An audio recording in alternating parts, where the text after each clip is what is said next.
Hello, beautiful soul, and welcome back to the Xander trip, where we dive into psychedelics, spirituality, the power of the mind, the mysteries of reality, and how we can tune into the highest timeline for ourselves. In today's episode, we're going to explore mushrooms, ayahuasca, DMT, consciousness, the true nature of reality, and also relationships, love, navigating life, and following the breadcrumbs of synchronicity.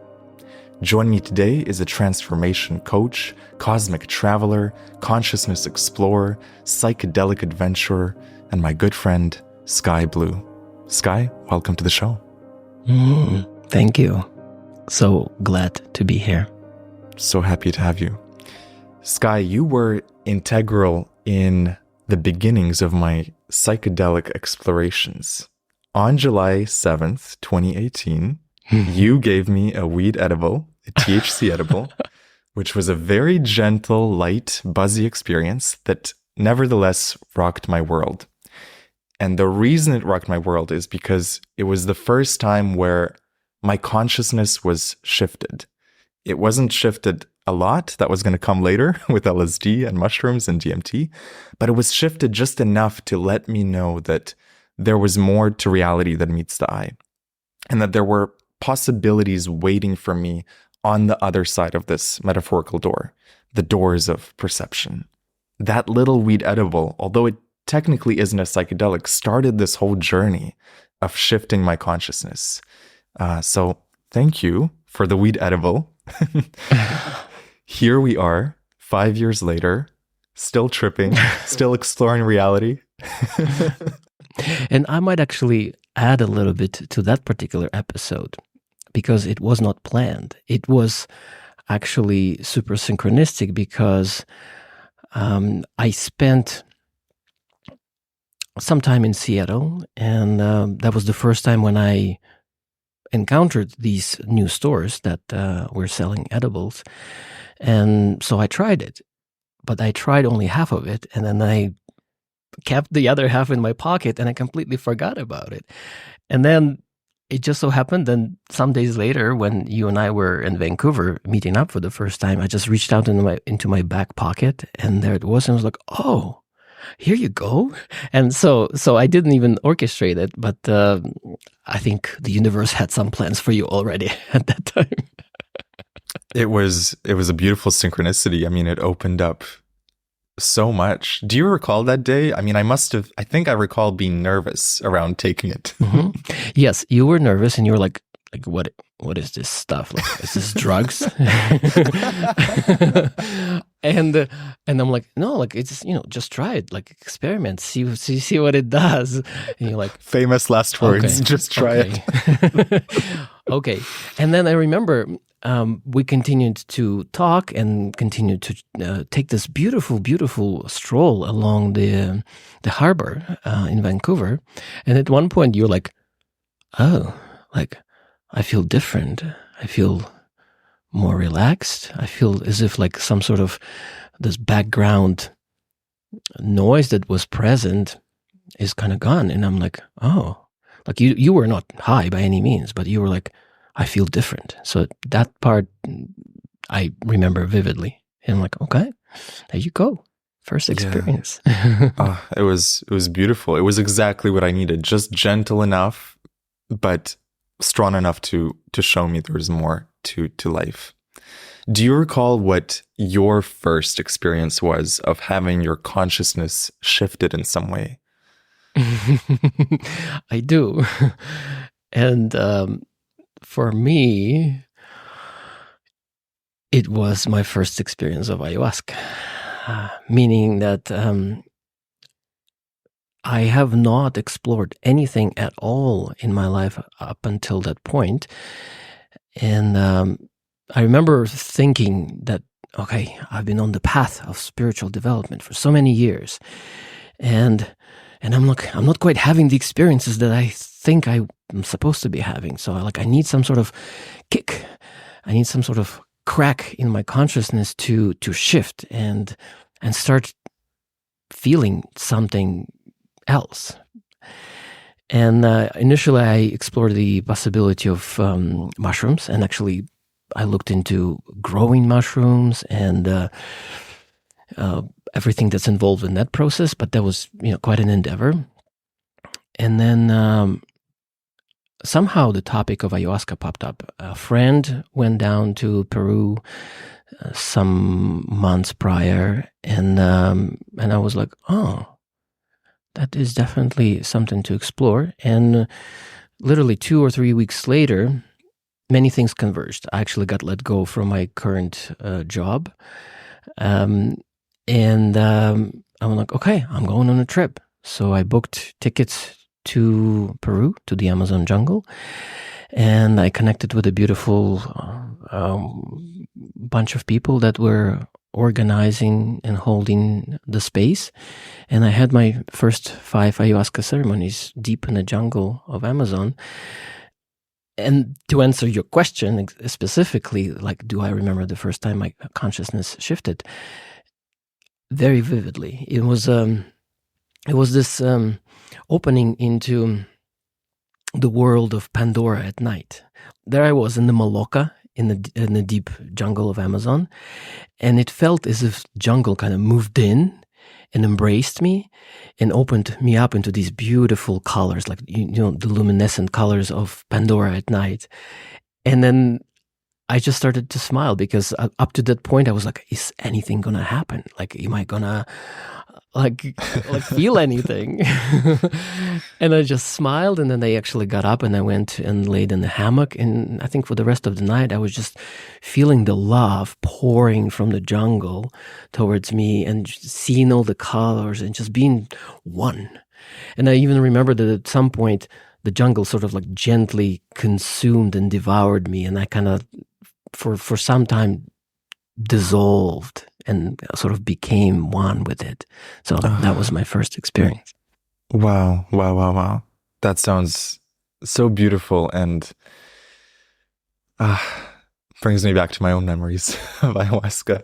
So cool. Do you remember the first night, right before you took that first sip of ayahuasca? How were you feeling? What was your intention at that moment?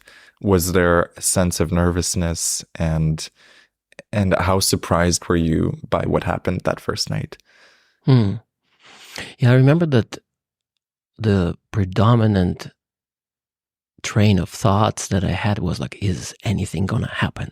Because I had this story that I'm so grounded, so in the material, so in the mind, that I'm gonna drink it and I'm not gonna feel anything.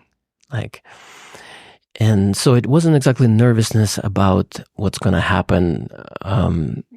Like, am I gonna feel something strange? It was more the other way. It's like, is it going to be strong enough to like punch through the coating of my mentality and have an effect?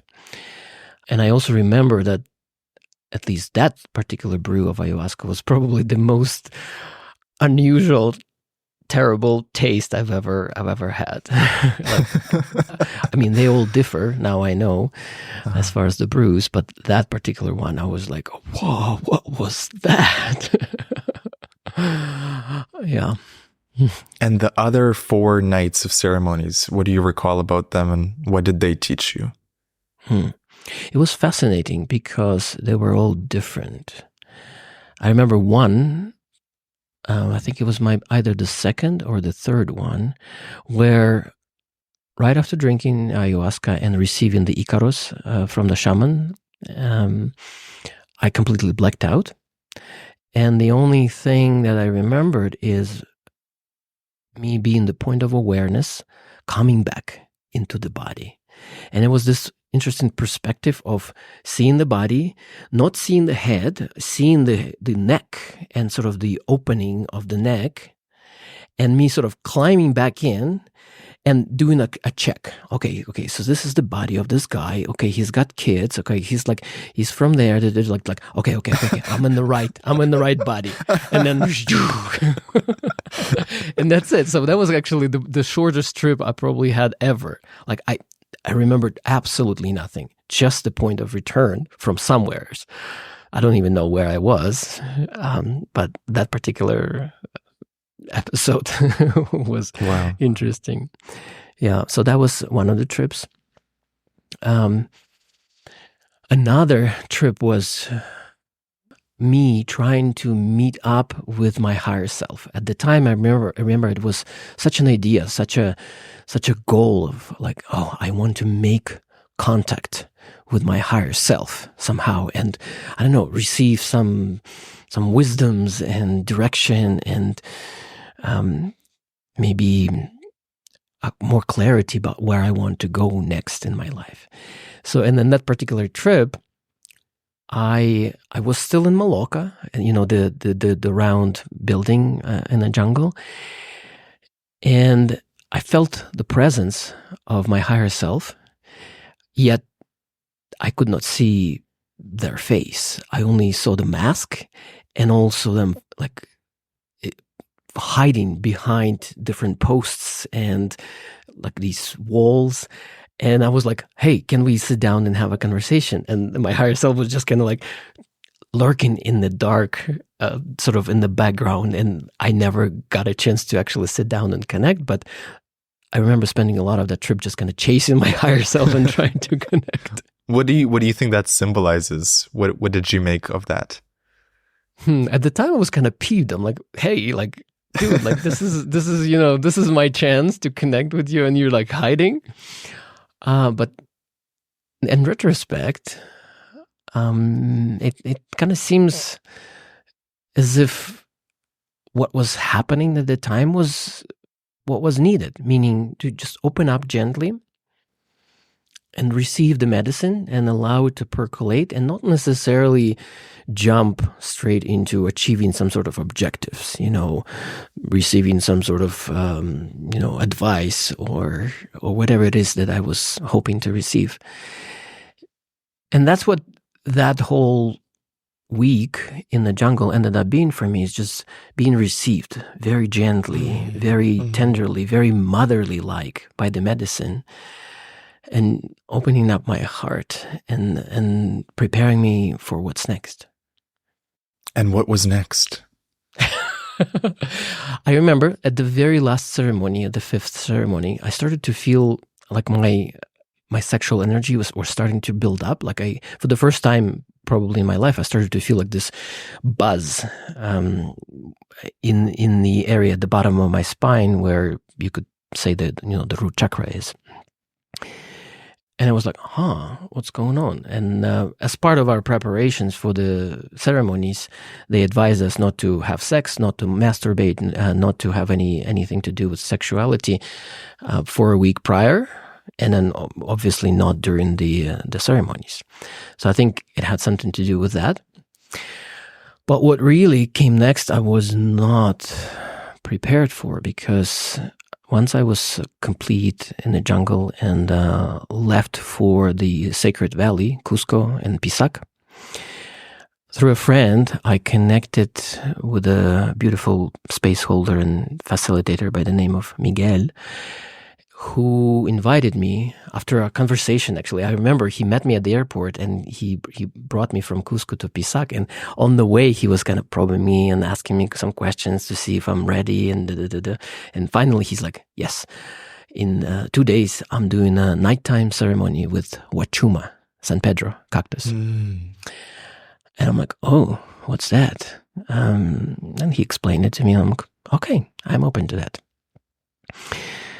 So it was, I think it was Wednesday night when the group of us gathered in his backyard and sat down around the fire and gently eased into the ceremony and drank the Wachuma tea. It's essentially kind of like a gelatinous drink. And probably not even 1 hour into the ceremony, I started to feel that energy rise again, the energy of the sexual charge show up. And then I started going through these massive temperature changes. I started to get super hot. Then I started to get super cold. And then my body started to shake.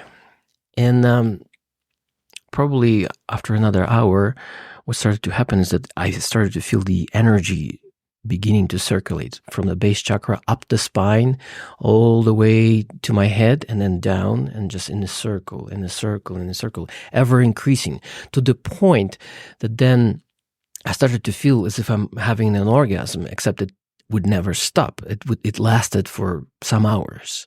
Wow. And during those hours, let's say 6 or 7 hours, I was like grasping for the grass and just like orienting myself towards the fire, listening to the medicine songs, and just like really out of my wits. I did not know what was happening. It literally like just cracked me open. And I was looking at the sky, I was looking at the moon, I was looking at the stars, at the fire, and on and on and on and on, while this energy circulated. As I later described, the way it felt as if I was making love to all the women in the world at the same time. Like that's how intense it was. And then in the morning, once everything kind of started to subside, I was still quite shaky. And I remember asking me again, I'm like, am I going to be okay? Am I going to be right? Is it like, what happened? And he was just like, yeah, whatever happened, that's what you needed. And only like a couple of days later, after processing what happened and connecting the dots, I realized that what likely has happened is that it was like a spontaneous Kundalini energy awakening facilitated by the medicine.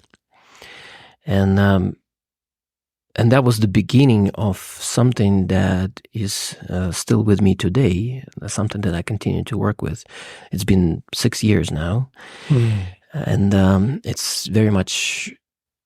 it was very much a turning point in my life that sent me down the path that I'm on right now. You still feel it to this day, this awakening? The way it works now is that, like over the years, after those experiences, whenever I worked with different medicines like mushrooms or even cannabis or Bufo or Ayahuasca, inevitably something similar happens. However, over the years, it expanded. And the sense that I have is that with each and every ceremony, my electric system, my energetic system gets worked up to a slightly higher level from where it was before. It's almost as if my pipes are being primed to be able to handle more and more electricity and energy volume with each ceremony. Wow. And not only with the medicine, now it's actually happening quite often when I simply work with the tantric practices of opening the Kundalini energy and simply being in a ceremony with another human being in front of me without any medicine. Can you talk a little bit about the tantric practices? Because I don't know enough about it. Yeah. I think it's important to say right away that there's a lot of controversy around the word even tantra these days, because so many people picked it up and ran away with it simply in the context of having sex in particular ways. So when people hear tantra, they equal that in their mind with sex. And while opening up the sexual energy, the Kundalini energy, is important in tantric practices, the sex part may or may not happen ever. So these practices in the traditions that I've been trained in primarily involve different kinds of yoga, you would say. So there is Tantra Kriya Yoga, which involves a specific kind of breath work, basically, that opens up the energy and like really kicks it up, and your heart opens, your energy opens, and you just connect with other people in bliss, in pleasure, in a circle. So then there is a couple exercises, typically between the Shakti and Shiva energies, that are represented by a woman and a man. However, those energies are within us, regardless of the specific gender. And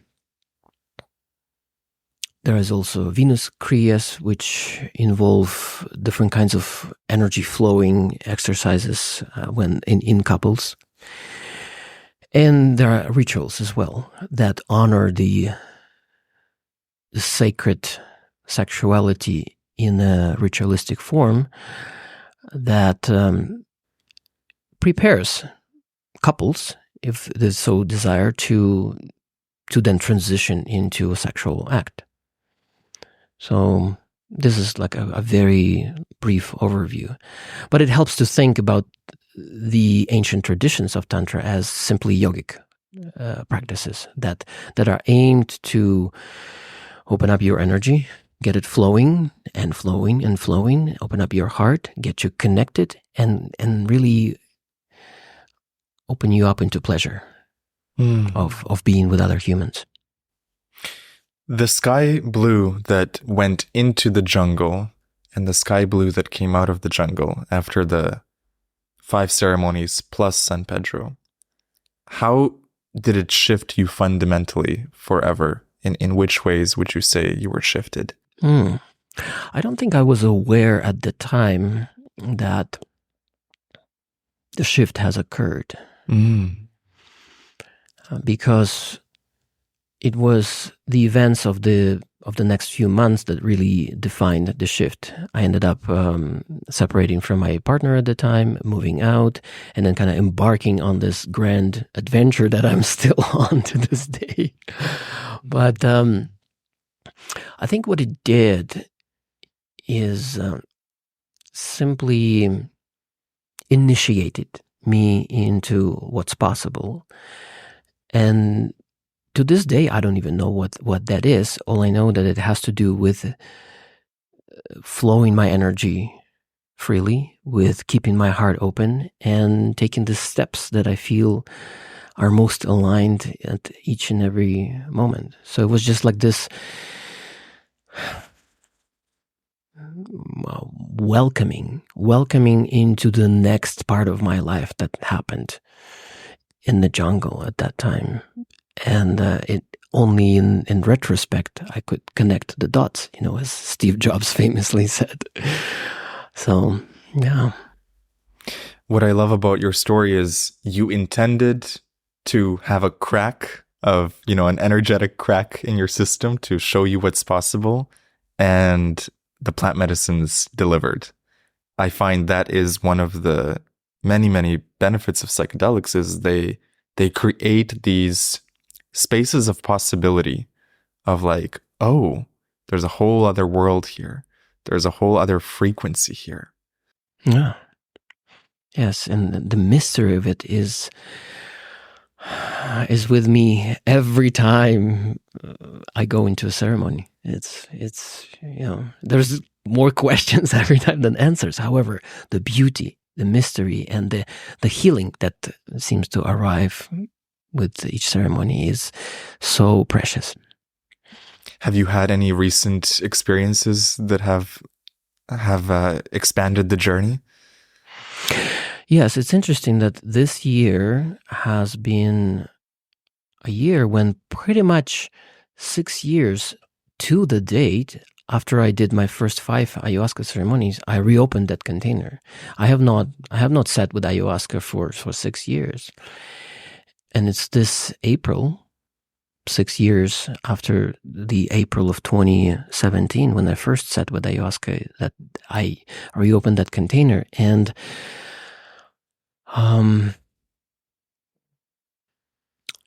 I felt as if I am being initiated into the next big thing that has to do with me really stepping up to the stage of life and showing up in different ways, showing up as a space holder. After my first ceremony with Bufo, I was so inspired to connect with other men that I started holding space for a men's circle weekly in Playa del Carmen, and it's still going to this date.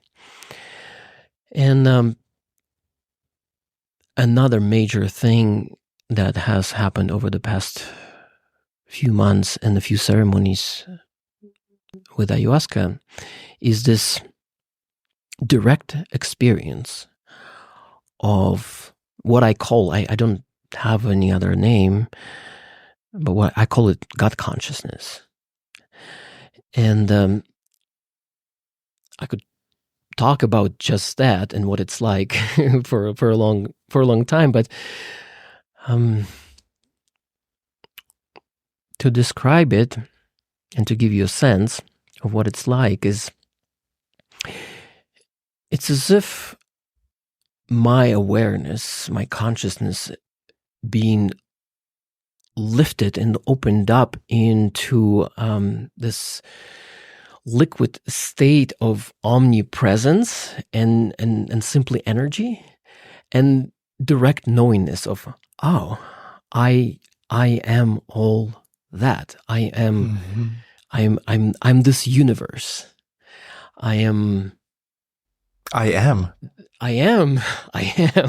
who am I? I am. And being there for like extended periods of time is like, it was quite an overwhelming experience, yet an experience of pure pleasure and almost like giggles of like, oh, that's what the nature of reality is. That's who I am. And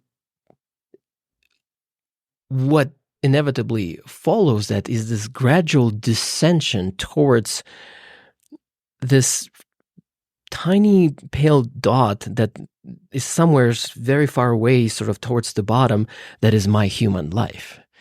So it's as if like there's this gradient of frequencies between my human life all the way to the God consciousness, and me experiencing the pinnacle, being at the top of that I don't know, rainbow of possibilities. As I start to descend towards my human life and back into my body, there are all these thoughts of like, oh, how do I remember? Mm-hmm. How do I continue to embody this sheer grandiosity of who I am, living life as a simple human? Like, how do I walk on this earth remembering all of this? And how do I relate to others knowing that I'm a god? Mm-hmm, mm-hmm. And all kinds of emotions, all kinds of things and visions, and only to find myself like hours later back in the body with these remembrances and memories of what has transpired, and just marvel at it all. Like yeah. It's that knowingness, and DMT brings me there the quickest and deepest, but I absolutely find it on ayahuasca and on shrooms as well. This reminder of like, yes, you are the divine, and you are playing this character, you are playing this avatar. And you ask a good question: how do we bring that back? How do we integrate that experience and continue living the human life, but with an expanded awareness? Yeah, and it's so sacred when I touch on that in my heart. It's like, oh, I cannot put it in words, because it's the remembrance of that experience and how it felt in the moment is what's so precious. And here I am, yet again, in the human flesh, not that omnipresent, powerful essence that I felt being there. Yet I am. I know. I have experienced that. So how to bridge that, the human existence with the pure sacredness of whatever this universe is. And I know that simply these days, simply chanting mantras, for example, is is one of the most simplest ways to reopen into that awareness and feel directly the presence of that divine energy while still remaining very much grounded in the human form. So to me, it's been these series of experiences have created these precious reminders and memories that help me with, like, in my day-to-day, when I go through turbulences and different emotions, just touching on that.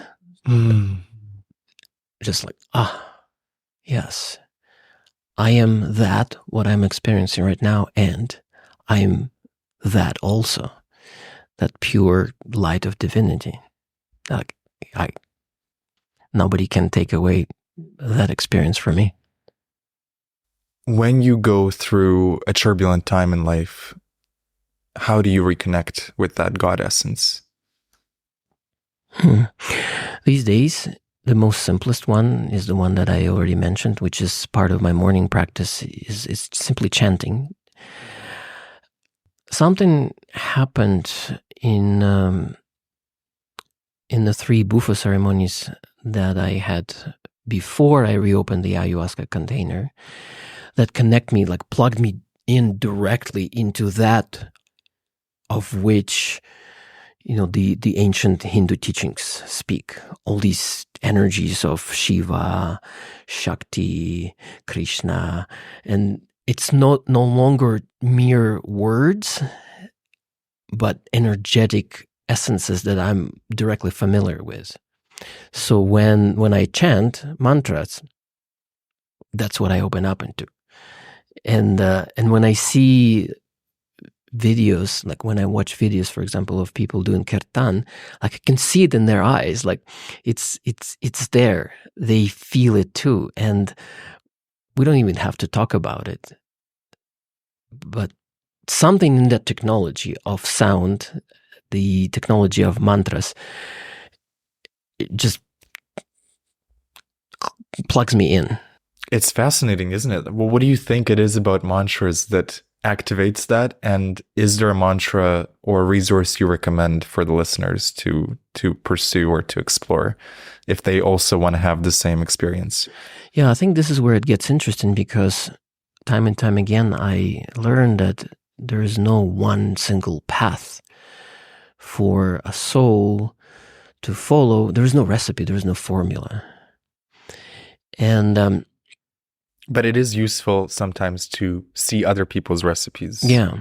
Yes, for sure. And what I would say is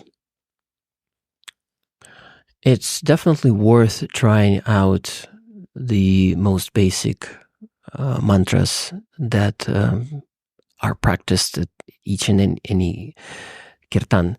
Yeah, what I would say at the simplest form is, if there's any part of you as you listen to this that kind of goes, that's interesting, simply take yourself out to a kirtan session and just sing the mantras that they sing. And see which ones resonate with you most, and see what kind of experience you have. Just try it. Just try it. James, just try it. Just take this and try it. That'll be the title of this episode. Just try it. Try the Bufo. Try the Ayahuasca. Try the mantras. and I think it's also important to stay sensitive to what the call of the soul is, and not just do it just because, like, like I'm just going to go and consume all of these substances and see what happens. But really feel into it first, like feel into what's desired next, and not hurry, because I think that's what I appreciated most about you, is that you took your time. You took your precious time of contemplation, and it took you months to finally open up into the journey that you're on right now. And that would be my suggestion as well. Like, don't rush, feel into it, and see what's the most aligned next step is. Yeah. I love how you put it, the call of the soul. Yeah. To really tune in, like, is this calling me? And I remember, I'm so grateful that by the time I reached ayahuasca, I had felt the call to do it, but also I'd done all these other plants that prepared me in a way for it. You can never really truly be prepared, but it had laid the foundation, the groundwork. And there was now this burning desire of, I am ready for this. I want to experience this. There was no hesitation, nervousness, yes, but no hesitation in the desire. And that served me powerfully in the ceremony, the first ayahuasca ceremony, because whatever happened, I was fully with it, fully committed to it. Yeah. Yeah, because these medicines are super powerful allies and not to be taken lightly. Absolutely. What was the call of the soul that led you to Bufo years back? Oh, it was quite fascinating. At the time, I was going through a pretty intense period of grief from a breakup with a partner of 3.5 years. And before even considering any medicines, in all honesty, I wasn't even thinking about it. But I felt the call to dive deeper into the the energetics of the relations between the divine feminine and the divine masculine. And so my first step was that actually led then directly to going and sitting with the Bufo was a tantra. We can call it like a tantra massage. However, it was more than that. It was a ceremony. It was a ritual with a woman trained in tantric traditions. And it opened me up enough to then receive the invitation from that same woman to consider Bufo, because she's connected also with the medicines. And when she brought that possibility up, I was like, oh, yes. Like, I've been hearing about it for some years. One of my friends became a practitioner and who serves Bufo, and I've been following her journey. And up until that moment, I haven't even considered. Yet, after the tantric ritual and my energy being reopened and having received that invitation, the answer was yes. And interestingly enough, what happened during that very first encounter with Bufo was exactly that. From the very first inhalation, I got plopped into this world of liquid energy and this mysterious dance between the divine feminine and the divine masculine. And what to say about it? It was so real and so juicy and so intricate and so loving and playful at the same time that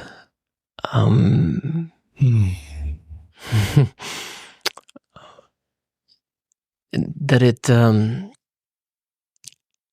think was the first step that opened me up yet again for what was to come next, which was actually aligning quite randomly, or shall we say synchronistically, with embarking on the journey of a tantra teacher training for some months, pretty much like a month after I first sat with Bufo.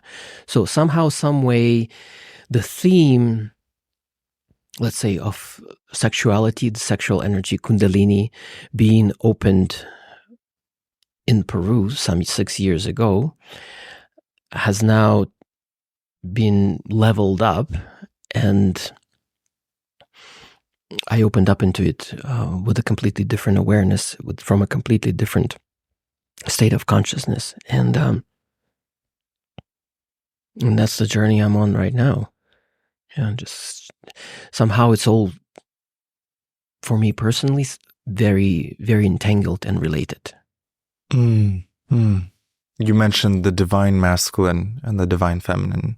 Yes. And I know something that's alive for you right now is creating spaces for the feminine and the masculine to come together and experience deep connection intimacy, and as you put it, new or forgotten ways to relate to each other. Yes. Can you talk about that? Yes. Through my personal experiences and through the experiences of those around me, time and time again, I see how much we carry, how much baggage we have as humans that keeps coming up in our relationships. And there are layers, of course, to this. There are multi-generational traumas, or, I don't know, centuries, millennia old things, such as patriarchy, for example, and everything that it's done to suppress the feminine. And there are more personal things.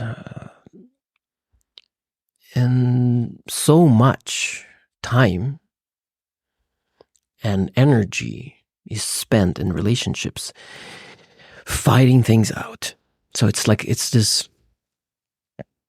war that goes on at different levels, day in and day out, between partners, between the feminine and the masculine. To what end? To essentially assert being right, to assert that, my wounds are bigger than yours, and to completely disconnect ourselves from each other, because even a single occurrence of something like a resentment is enough to destroy any possibility of intimacy. And what is of interest to me is to find the ways, and in some context I see them as new ways, and in some context I see them as long forgotten, because I do believe from the visions that I've seen that people, women and men, have lived together in this way before, when they were so connected, they stayed so present with each other that's what mattered. What mattered is to stay in connection and to work things through, as opposed to going into the responses of war and being right and going back and forth at each other. So, having felt acutely, like from my own experience, the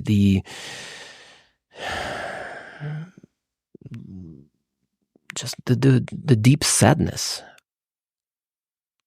as a result of these encounters with my own partners, and having seen that happen in the relationships of those around me, I've come to the place of, okay, enough, like, people, enough. And I first arrived at it personally, to, like, even at that very first encounter with the tantric practitioner that then led to other things like Bufo and Ayahuasca, I've basically come to lay down my arms, like, as in, I no longer want to fight. I no longer want to be in a state of war with the feminine. Like, no. And that's the invitation that I keep making on a day-to-day basis in situations that happen around me, is that there are other ways to relate as opposed to fighting, even at the subtlest levels. And the spaces that I'm creating are the spaces for men, for example, to open up their hearts and share what's going on in their lives, and then to ask for what they need and receive potentially the possibilities or even the advice on how to move in these difficult situations, when the invitation is to either go into war or to stay in connection. And as well as the spaces where the feminine and the masculine work directly with each other through the practices of tantra, and without saying a word, have the experience of deeply connecting to each other and feeling the love and the intimacy flowing heart to heart. And my intention and my hope is that going through these experiences creates the possibility of healing within ourselves, and the possibility of laying down the arms and stopping the fight and starting to relate in new ways. Yeah. Beautiful. I would love to dive into how we can relate in new ways to others, and how do we stay connected when there is the option of war. In your life, how has that played out? And can you talk about a time in your life where you had to choose war or staying connected, and some of the new ways of relating that you have found for yourself that keep you connected? Yeah. The first thing that I'm going to say is that it's a roller coaster. It like, just because I have the intention of, okay, no more war, it doesn't mean that it does not happen. It simply means that with each and every encounter, there's more and more awareness of what's going on. So the next time a particular kind of conflict happens, in my experience, it becomes easier and usually happens quicker to realize what's going on. I love that. More and more awareness. Yeah, more and more. It's like with each and every encounter, there's like a quicker path that's being made to like realization that, oh, okay, I'm in the middle of a war right now. Even though it looks like it's just, poking each other, it's still a low-level war going on. Also, the awareness of like, oh, I've been here before, and I know what not to do. So let me try something new. Yeah. And what I would say about that, there is, of course, there are many, many things that we can dive into in different layers to explore. But I think one super important intention and realization to start out with is that everything we conceptualize within ourselves, in our brain, is a story, essentially. So whatever is going on in a particular situation is simply an act of creating a story. So something is happening, and we're looking at it, we're collecting all the pieces, all the evidence of what's going on, and we're assembling a story on the fly. Now, the kind of story we end up assembling is determined by so many things, and primarily by how we grew up, what kinds of decisions we made along the way about the world and how it works, and other people and how they relate. So it's a highly skewed story based on essentially how we assembled ourselves as a point of consciousness that perceives reality. So whenever there is a situation of conflict or war, it's very likely that what is going on is that the two parties are creating the stories that they have told themselves before. And they stop relating to each other based on what's actually going on in the moment, but they start to relate to each other based on the stories. It's as if this person in front of you suddenly transforms into this character in your story and like, oh, you're doing this to me. Yes. And it happened to me before. And So like just the realization that, okay, we as humans are story makers, and those stories are highly biased based on how we put ourselves together along the way. And simply saying like, okay, I'm having a story of such and such, and it's very likely it has nothing to do with you, person in front of me. And that immediately creates space of possibility, sort of like a gap of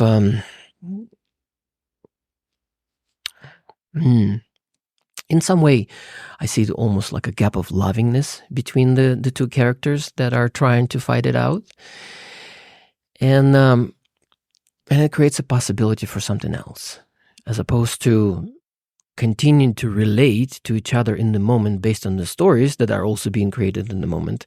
There's just suddenly a possibility of like, oh, okay, wait a second. I am creating all of this narrative about you and what's going on, and you creating all of this narrative about me and what's going on, and yet we're just these two humans sitting in front of each other.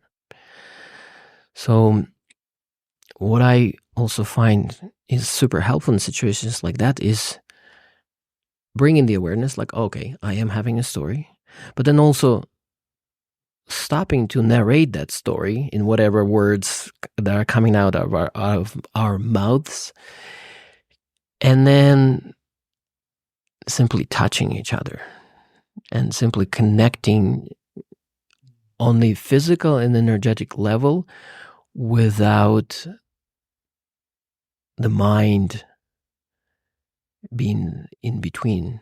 Mm-hmm. So that's I guess one thing I could say about all of that.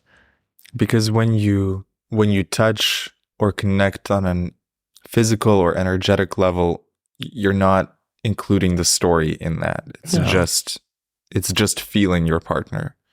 Yeah. And it kind of ties into psychedelics even, because I feel like one of the core aspects of a psychedelic trip is the story that you have in your sober day-to-day life falls away, and you're given access to more layers, deeper layers of truth beyond the day-to-day reality, but actually it's a day-to-day story. Yeah. And it's interesting, you're touching there on something that I've been kind of wrestling with, which is being in an altered state, being with the medicine is so super real and so rich and so unlike anything you experience in a day-to-day reality. And yeah, how much of it is the quote-unquote truth? Like, I've been actually wrestling with that, because sometimes the stories, or the visions rather, that are being painted during a trip are just so detailed, so vivid, as if I'm like in a brief moment of time living like an entire life of possibilities. Mm-hmm. And then this other particular part that I've been wrestling with is that once I'm back, once I'm integrating what has happened, like, how much of that do I take on board quite literally? I know that myself personally, I have this tendency of taking things very literally. So whatever is being presented during a trip, my temptation would be like, oh my God, this is like a prediction, a premonition. This is like a direct advice for me. I need to do this, and do. And I'm also learning that all of this is almost like this beautiful artwork that is being presented to me to paint possibilities, to bring something to the surface that otherwise I may not be aware of.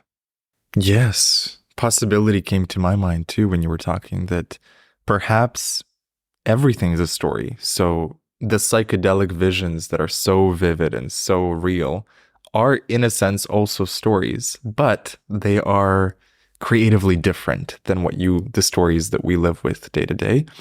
And they open up that door of possibility. You know, I also struggled with this one time where the mushrooms kept showing me a specific person, and I was so convinced that, oh, this is the relationship that was meant to happen. And it kept not happening, or happening in a way that was totally not the intention. And I was like, what the hell, mushrooms? You showed me this vision, crystal clear, of how this was supposed to play out. And it's not playing out that way. And it was something I wrestled with for a little while, because the mushrooms have never betrayed me, is something I come back to. Every time they've shown me things, it's always served me. There was never any manipulation, let's say. But then equally, I had to realize, well, the visions I'm being shown they're possibilities. They might be pointing at a frequency possibility, not a specific person. But the reason that specific person came up in the vision was perhaps it was the closest thing in that moment in my mind. And so the symbol of that person, it showed up as that person. But in fact, it's all symbols, and the frequency and the message is more important than the detail of who or what something is. And so another way I like to think of it is like you're being shown different timelines. This could happen. This could happen. And when you come back to reality, you then have to work on that. If you really want that timeline, you've got to keep planting the seeds and moving that direction. But just being shown the timeline does not equate to it being real or must happen, or a prophecy of some kind. Yeah, this is beautiful. Yeah, this is kind of rounding off the corners of what I've been working with. So thank you for this point of view on this. Yeah, because it was funny. It was like, what the hell, mushrooms? You told me this was going to happen. Exactly. Yes, that's the temptation that I also had after having the visions that I did. And they don't call ayahuasca pinturera for nothing, which is, the painter, the artist. So yeah, I think she likes to paint possibilities, and and then we get to decide which stories to pursue. And one other note that I want to make around the stories is that it's not bad to have stories. It's just that there are different kinds of stories. Some stories are more on the disempowering side of the spectrum, and some stories are more on the empowering side of the spectrum. So if everything is a story and you get to choose which story to create, then depending on the results that you want to experience, you can choose either a disempowering story or an empowering story. And that makes a difference. Neither is bad or good.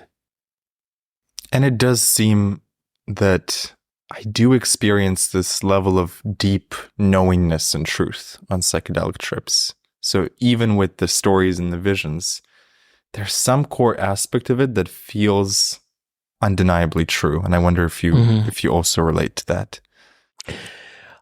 Sometimes that sense is so deep, especially in the most recent ayahuasca ceremonies. I had these visions of ancient times, and like living through those ancient times, and how it was, and in what beautiful harmony we as humans used to live, as well as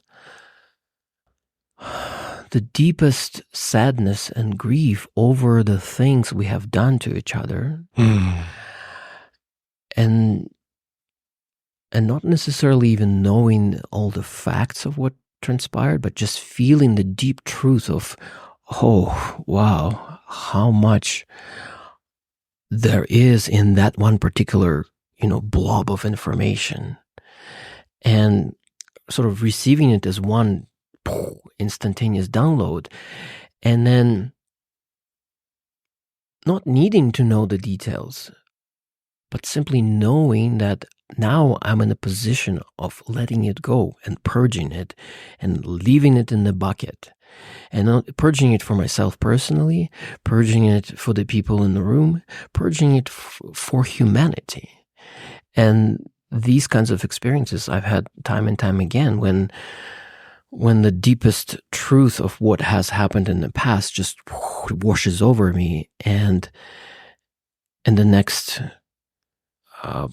best step that feels right in the moment is to remember it and let it go and purge it and let it dissipate into the, I don't know, recycling facilities of the universe. Yeah. In your day-to-day life, when you encounter grief or deep sadness, how do you transmute that? How do you work with those feelings? I would say there are at least 2 stages to that process. The first stage is to fully allow yourself to experience what you're experiencing. There is this story that the mainstream culture has, is that there are, bad feelings and there is good feeling. Therefore, when you're experiencing quote-unquote bad feelings, you need to somehow quickly do something in order to feel good again.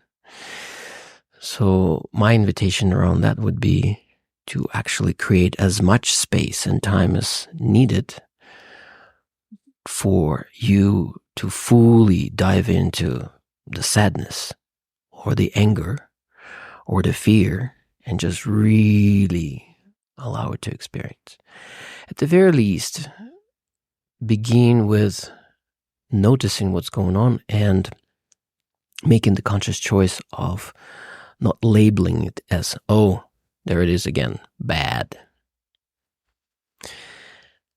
I think for many of us, that would be the first simplest step. And then as you unfold your journey on that path, you can then open up into a deeper healing around that. Because usually when you're experiencing that, it's a pointer to something that wants to be healed within you.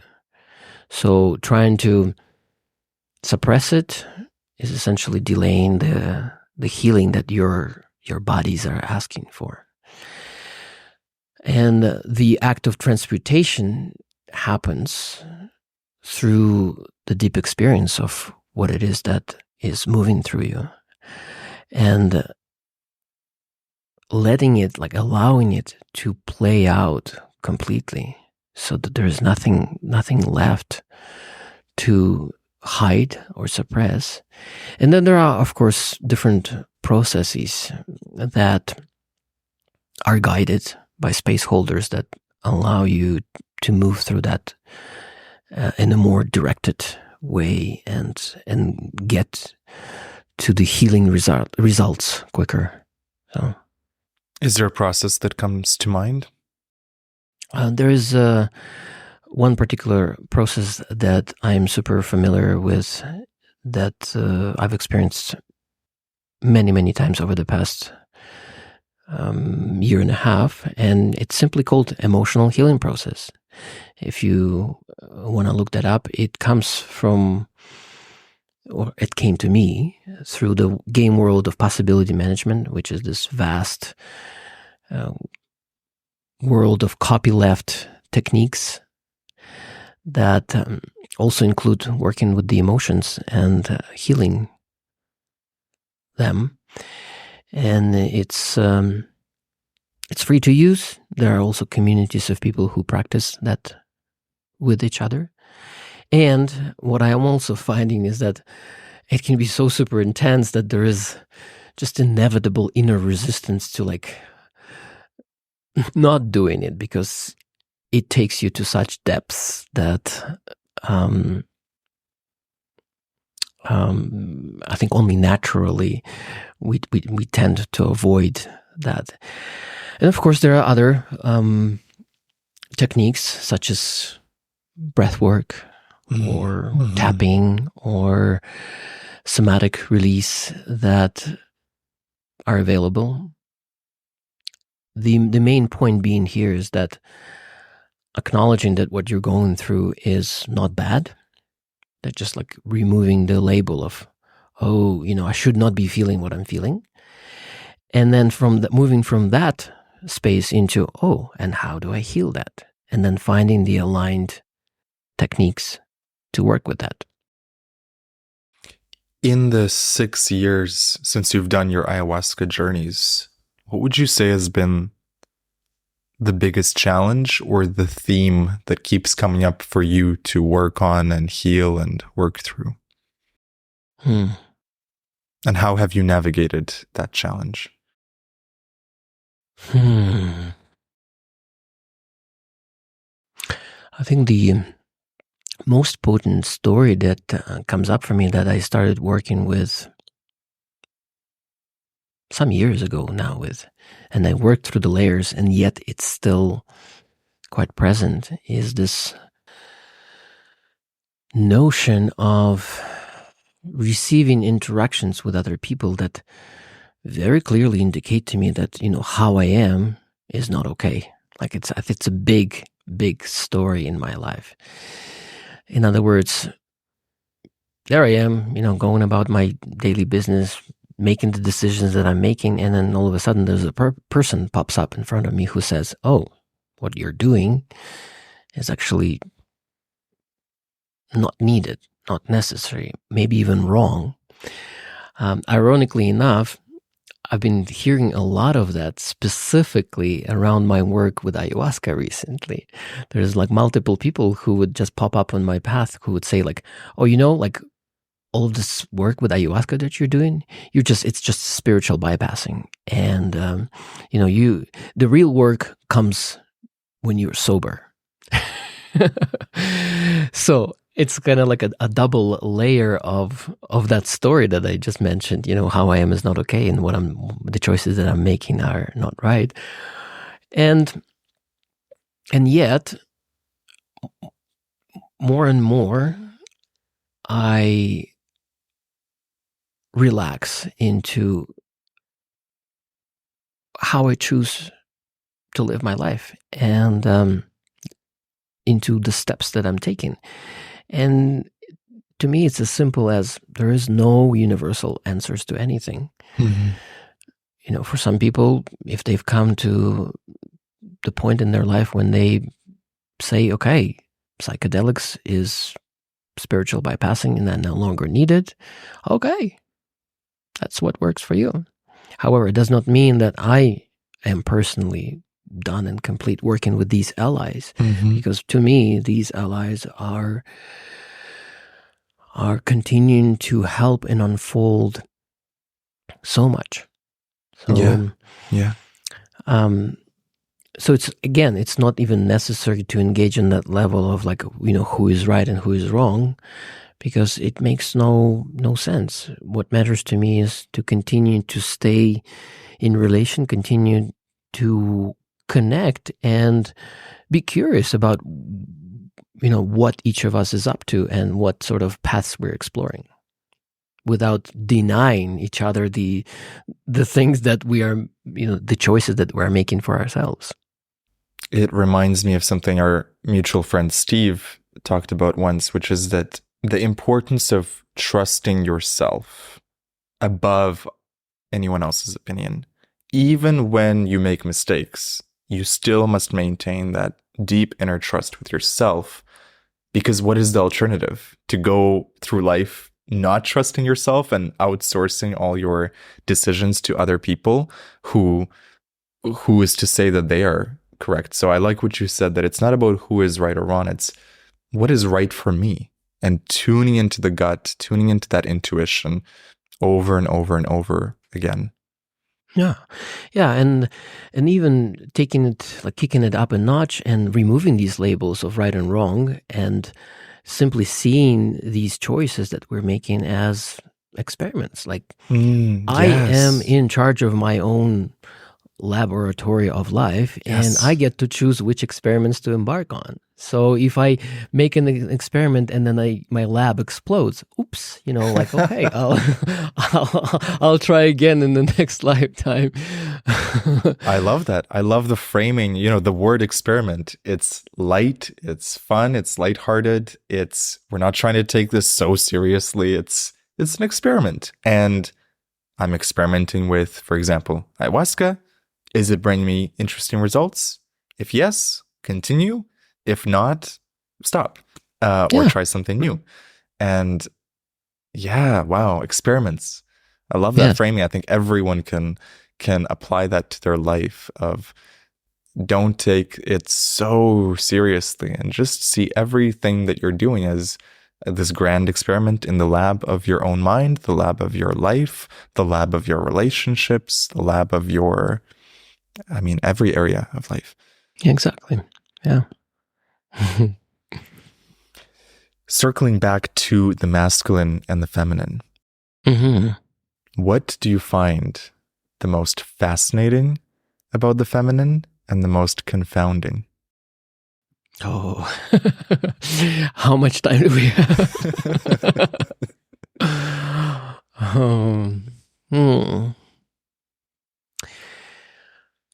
Yeah, there are these mysterious fundamental qualities or properties that these energies have.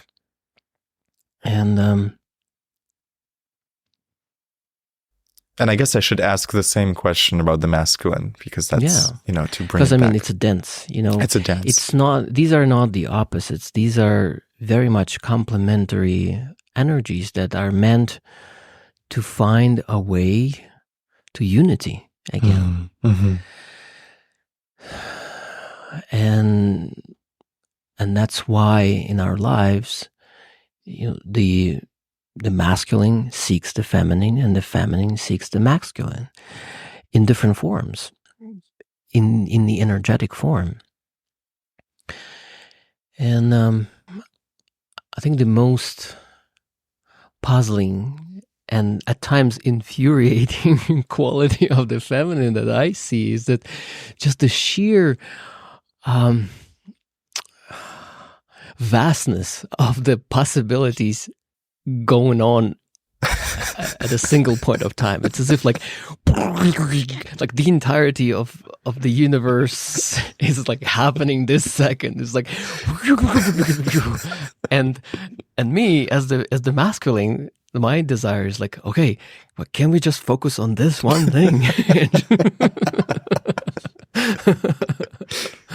And that's I think that's one of the most basic interactions between the feminine and the masculine, is that it is said that the masculine is as the ultimate nothing. What I mean by that is it's this space of possibility that holds the everything, which is the feminine. So by definition, the nothing is bigger than the everything because it contains it. It's as if the masculine is this solid container creating the possibility for all kinds of creations to arrive, so that the feminine gets to let go and just go into all kinds of explorations, while the masculine is holding space for all of this to happen. And then sort of on the opposite or end of this scale of possibilities, when the feminine gets into the weeds of, oh my God, so much is happening, the masculine can also step in and sort of trim the garden and and rearrange things and make it more clear and structured again. And that's one of the most, I think, beautiful interactions between the feminine and the masculine, is that the nothing holding space for the everything to unfold. And it's also the most difficult thing I find for the masculine, is just to be with this vastness of the feminine and hold space for all kinds of emotions, all kinds of possibilities, and actually be there for that and not run away. What is your favorite thing about the feminine? The favorite. I would say, for me personally, the most favorite and, or I would say most desirable quality of the feminine is the lovingness. Just the sheer lovingness and the embrace into which I get to melt and disappear. Mm. Beautiful. We had a listener of the show send in some questions for you. And one of the questions from Ranjana was, she finds it very interesting how you play in the space of open relationships while maintaining your equanimity and joy. And she knows how challenging open relationships can be. And so she'd love to know, how do you manage open relationships? How do you flow in that space? What lessons and advice can you give to the listeners? Well, the first thing I would say about all of that is that it's an ongoing experiment. A roller coaster? Exactly. And it keeps bringing all kinds of results. And on one hand, it does help to have clarity of the containers that are being created in particular relationships, meaning having specific agreements and understandings of what it is that we're doing. And on the other hand, it does not guarantee that drama will not arise. On the contrary, I would say that continuing to move in multiple relationships at the same time creates more possibilities for different kinds of drama. What first drew you to that way of relating? I don't know if I had any choice. Meaning, when I was in my first marriage, and through a series of synchronicities, I found myself connecting with another woman. For me, there wasn't a choice of like, oh, now I need to decide. Do I stay with my wife or do I continue connecting with this other woman and leave my wife? For me, the most obvious answer was, oh, why not both at the same time? And that was many, many, many, many years ago. At that time, I actually had no idea that such a thing exists as, open relationships or non-monogamy or anything of that kind. And it took me another, 13 years actually, and multiple other relationships to stumble on the piece of knowledge that such a way of relating exists. Again, actually through our common friend, Steve, and reading his blog, that I discovered that such possibilities exist. And what I'm continuing to learn from day to day is that it's not anything solid by any means. It's like being in a relationship with one person, only experimenting with multiple people at the same time. And I don't even know, I don't have any solid answers. I have days when I'm like, oh, it would be so much easier to just focus on one person and forget about everybody else. But what I keep coming back to, and that's to answer your question, is that I've come to learn that for me personally, it's important to keep my heart open. Mm-hmm. In what way? To keep it open to whoever's in front of me at any given moment. And it's either a blessing or a curse, yet to be determined. Yet that's the only way to live my life that I have found that continues to work.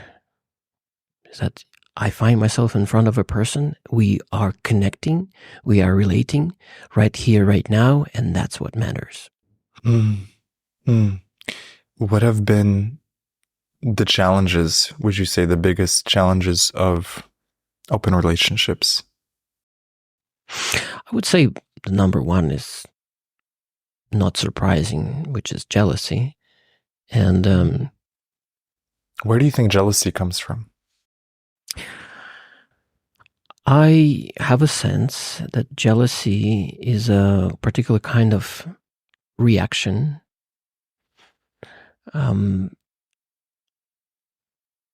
that has to do with how we value ourselves and how we perceive we are valued by others. So there's this sort of sense of, how do I matter? Like, how much do I matter to you? And there's a very real fear, which is not to be underestimated, and not to be judged by any means, that is present for many, many people when you observe your partner, the person who you're deeply intimate with, interacting with other people. Like, a lot of stuff comes up in that moment. The baggage. Yeah. And it seems to me that's one of those choices that each of us gets to make, whether to work with it and find out what's actually going on within that, or to simply, and that's not wrong by any means and not bad, create relationships in which the possibility of, let's say, jealousy being triggered is minimized. Mm-hmm. And that's what typically, I think, the container of a monogamous relationship provides, is that I can relax and not even think about it. However, I think the reality is a little bit different, because even in monogamous relationships, the topic of jealousy is quite alive a lot of the time. You bring up a good point that I think actually applies to many areas of life, where in my life, when I look at challenges or problems I'm facing, I have those two choices: go deeper into this challenge and see what's there, or this is not a priority right now, so I'm going to minimize the triggers around this, knowing full well that I'll have to circle back to this eventually. But at the moment, not a priority. We're going to minimize the interaction with this and keep moving on. And I think that's a case-by-case, challenge-by-challenge decision of go deeper and unravel this now, or minimize the triggers. And it seems like with relationships, for many people, they are choosing to just, let's minimize the triggers here. Yeah. And I think it's important to recognize the choice being made here. Mm-hmm. It's not bad. No. It's not better to go into the trigger and find out. It's just that the results are going to be different. Meaning that at some point you're going to have to figure out what's going on there. I would even say, if not in this lifetime, some other lifetime. I think eventually we get to sort out all of these things, hopefully. And the choice is yours.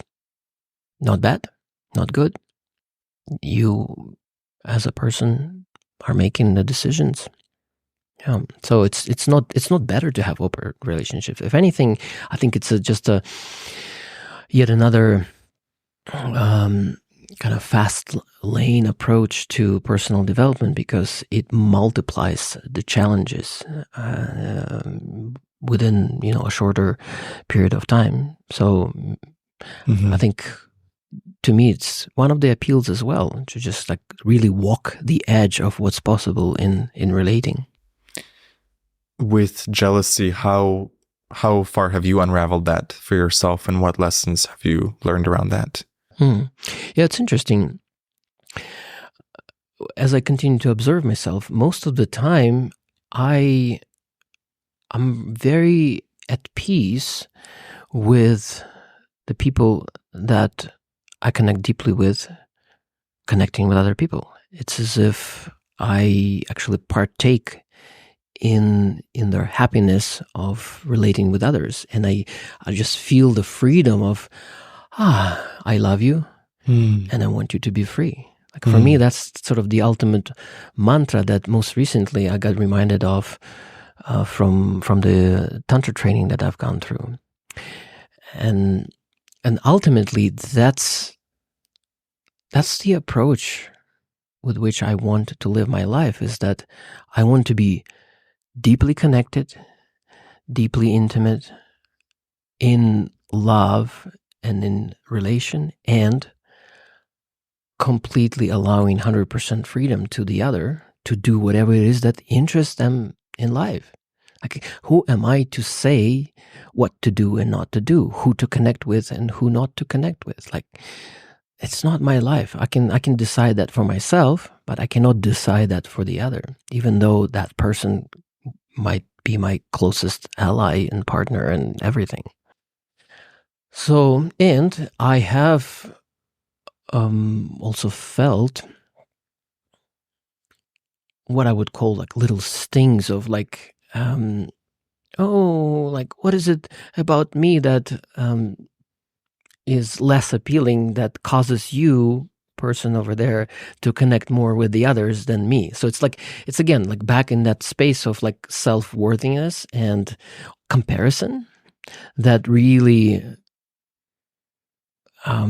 keeps coming back for me personally. So whenever I feel the stings of jealousy and become aware of them, usually that's where the root of it is. It has to do with kind of like, I'm like missing out on something. I'm not good enough or something. Have you found a way to navigate that? And what has your journey been like with self-worth? What lessons have you learned around that? One of the things that I found around that is that it helps to check in with myself to figure out what it is that I exactly want. Because usually it points towards, I maybe I want more time with that person. Mm-hmm. And interestingly, the most obvious yet not so obvious step for most of us is actually asking for that, making the invitation. It's like, hey, I want to spend more time with you. Like, how about we'll spend this weekend just together cuddling and watching movies and really reconnecting. I so want that. Are you a yes? And just that simple act of asking for what's desired, again, with the stipulation of not making an expectation out of it, because there's like a sort of a double twist in there that if you ask for what you want and the other person says, oh, actually, I'm a no for this at this time, there's like a deeper possibility to spiral down into, oh, you see, I knew it. Yes. So there's this work of being at ease with each and every no that arrives. It's not super simple. However, allowing the other person the freedom of the choice and allowing the self the freedom of making the continued invitations. And it may just be the case that multiple invitations will continue to yield no's, and finally the alignment between these two souls will disintegrate, and that's how it is. But really, there is no other choice but to continue to make invitations around the desires that we have and seek out those people who are a yes to that which we desire to co-create. So that's essentially, that's life. Making invitations for what you want to create and occasionally receiving yeses from some people, and yay, let's go. Let's play together. You bring up two interesting points, which is that so often we don't make the invitation. There seems to be this resistance to making an invitation. Perhaps fear of rejection ties into that. Yeah, because, yes. As you say, being at ease with every no that arises, we have not necessarily been trained to be at ease with no's. And we tend to avoid them or run away from them or not even make the invitation so we don't have to face the no. Yeah, that's a big one. Like, you're bringing a really big point, which is like, I would rather not make an invitation because if it's a no, like, oh my God, I'm going to feel so bad. Mm-hmm. And it's a practice. It's as simple as that. It's like, okay, I'm inviting you to start making invitations so that you can receive so many no's that it becomes a no biggie. It's like, okay, it's a no. Thank you for taking care of yourself. That's, I think, the only way that I know of is just continued practice of receiving no's. And guess what? With more no's, you increase your chances of receiving yeses as well. But if you don't ask, if you don't invite, then that's a no by default. How do you stay detached in your life? Because you have this Zen-like quality of being at ease with the yeses, at ease with the nos. Has that been a place that took many years to reach? Is it part of your character default mode settings? How do you tap into that detachment? Detachment actually is a biggie, because on one hand, we as humans very much require attachment, especially, when we are little babies. Like, yes. If there is no attachment, what this means is death. You detach from life. Yeah. So we are born into this world to create attachment. So if there is a safe, secure attachment between the baby and the mother, that's what essentially makes it possible for the baby to grow up and turn into an adult. And yet, detachment is so important to an adult because it helps us to create the freedom of choice for each other, so that we're at any given moment we're living our highest truth. And that's when it's worth mentioning that a lot of relationships thrive on a particular kind of attachment that feeds our mutual traumas and insecurities. So there's this whole, topic of secure attachment, insecure attachment, different kinds of styles and whatnot. But really what I'm wanting to talk here about is just more of a universal detachment from how things are unfolding, and trusting that whatever flow that's being created it's the best alignment at this time. So if, for example, I make an invitation and the answer is no, of course, one possibility is to agonize over it and go into like, oh my God, like I should have not asked. Now I have to live with this no, and that means that I'm not worthy. What if, like, okay, no means that for that person, this particular invitation is not aligned at this time. And okay, I still respect you. I may still love you deeply, and I want you to be free. And I would say that somehow, some way, personally, for me, most of the time, it does come kind of by default. There's this,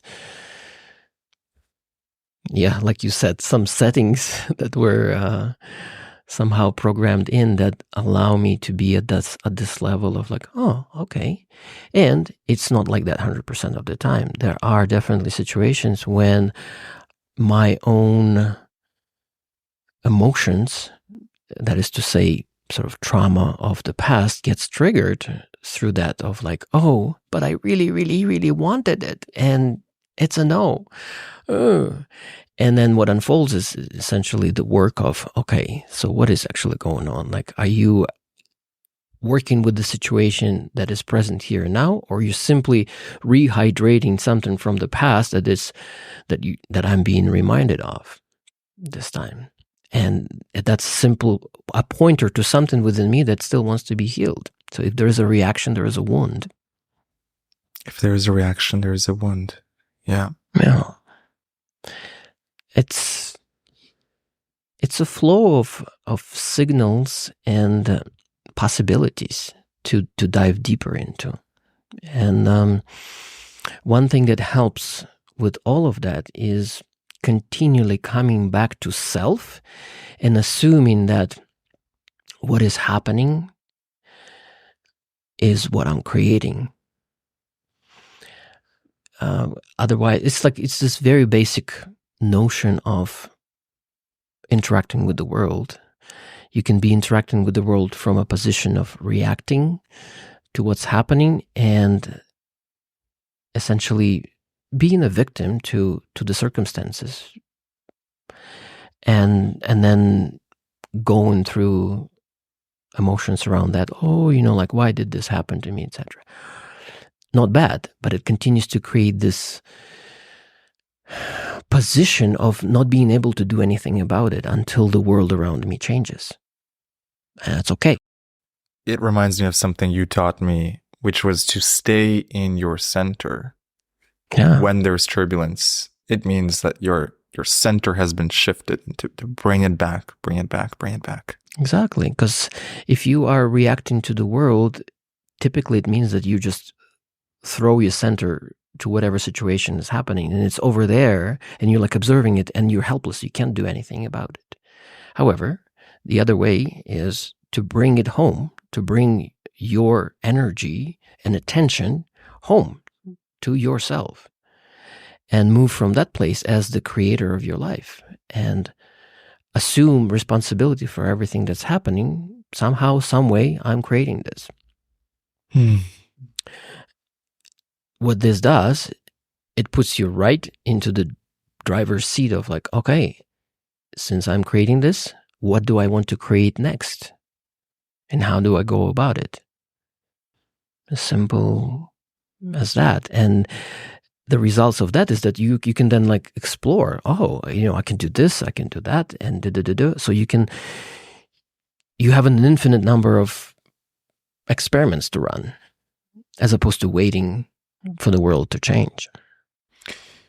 When you have an infinite amount of experiments to run and an infinite amount of things to explore, how do you choose which things to pursue and which things to delay or not pursue at all?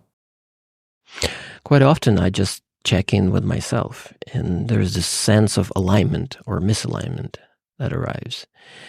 And even in cases when I override the perceived misalignment with my mind, I'm like, okay, I'm still going to do this experiment. Quite often I find out later on down the road that, actually, my initial assessment of it being misaligned was right. However, it was a fun experiment. So, and I received certain results from that. It's like this saying that you cannot make a mistake, because each and every path you take is inevitably bringing you some kind of results, and you learn from that. It's like you continue to refine what it is that you want to create with each and every dead end, so to speak, that you explore, and not bad. It's it continues to sharpen the sense of what you really want to create in life. You remind me of a comment someone left on one of my YouTube videos. The video was titled "Keep Going," but the comment said, well, I've tried so many things for 10 years. They basically alluded to so many dead ends that they're giving up hope. What would you say to someone who is maybe experiencing an enormous amount of dead ends or perceived time length of stuckness? What can they do in that situation? The first thing that comes to mind is just, drop down to the deepest bottom you can. As in, okay, you've tried all you could, and that's the results that you've received. And just really being with that. Because I think quite often what arrives is that, I've explored all of this and I still haven't gotten anywhere, and it shouldn't be this way. It shouldn't be this way. It's because there's this inner friction of what the desired result was and what the actual results that arrived. So giving yourself the permission to simply say that, I tried, and I got nowhere, and that's where I'm at. So the simple admission of sort of looking at your life as a map and seeing that this, coveted prize or treasure somewhere's over there, yet you are over here. Mm. And admitting the simple truth of, okay, I tried my best and I got nowhere, and here I am. And making it okay for yourself to experience that very bottom of the results that you received. And giving it some time and space, and then hopefully through that neutrality of, okay, I, quote unquote, failed. Where do I want to go next? Because, what else is there to do? You can check out from this life and, try again in the next one. Many people choose that path as well. And, myself personally, I don't judge that by any means. It's like, okay, you're done playing. That's okay. However, if there's still, some juice left, why not to try something else? I love what you mentioned about coming to that place of neutrality and just letting the momentum of the past and whatever energies were stirred up from the trying to just recede and the ripples to fade. And then from that stillness, now you can make a new choice. Rather than in the splashing around, making ripples, trying to decide something. It's just first, get still, do nothing, become aware of where you are, how you're feeling, and then from that moment forth, make a new decision. Yeah, and even before you get to the place of neutrality, I can see how much emotion that can be stirred up, how much sadness, grief, all kinds of stuff, and allowing that to play out as well. Because I think a lot of the friction arrives in this notion of, I shouldn't be experiencing what I'm experiencing. Yeah. Yeah, and allowing yourself to experience what you're experiencing is the first step. Where do you think that feeling of I shouldn't be experiencing this comes from? It's almost a little bit of an entitlement of reality. Why are you not giving me something? Mm-hmm. Or why am I not living a specific version of the life I thought I would be living? Yeah. But it's so relatable. Yeah, it makes me wonder if it's just a piece of thoughtware that was installed by kind of this modern culture of, the American dream or something like that, this is what you're meant to do. You're meant to succeed big time and, prevail and live out all of your wildest dreams or something like that. Somehow, some way, it feels to me that it's fairly recent, and maybe the people of the past were more humble around the experiences that they were going through and more trusting the divine flow of things. Mm. So, yeah, that's kind of my best sense at this time, is that it's just a feature of modern culture and sort of programming towards, an attitude of like living the American dream or something like that. Yeah. I love the word thoughtware. What do you think has been the thoughtware or app that you've installed this year for yourself? Somehow, very tangibly, there's this shift that occurred from a highly theoretical attitude towards certain spiritual practices, such as, the tools, like I mentioned, mantras, towards, oh my goodness, it's such a direct gateway into divinity. So that's a very marked change that was facilitated by the plant medicines. So no longer do I have to think of things like mantras as useful tools and that will, bring about some kind of results long term.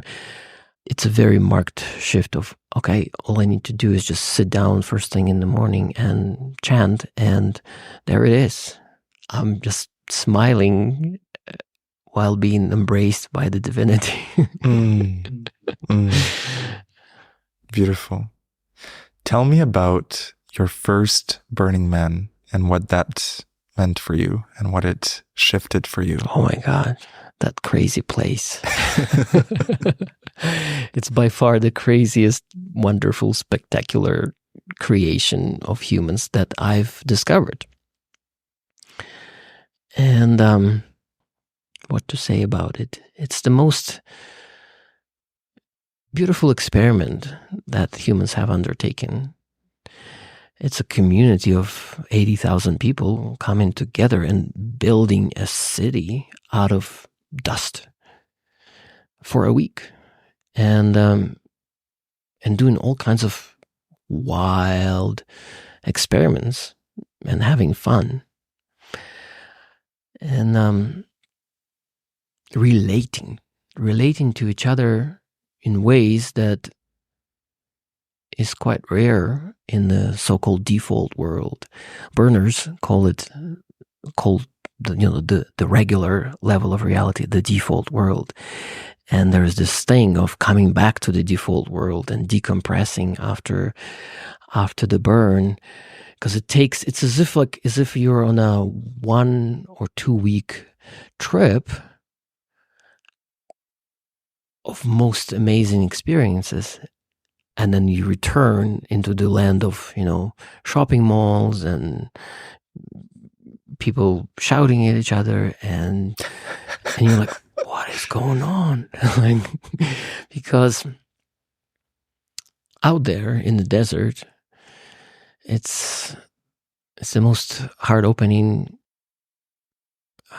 being-to-being kind of experience that I've had, and it has the magical quality of bringing you the experiences that you most need at that time. It's like the highest density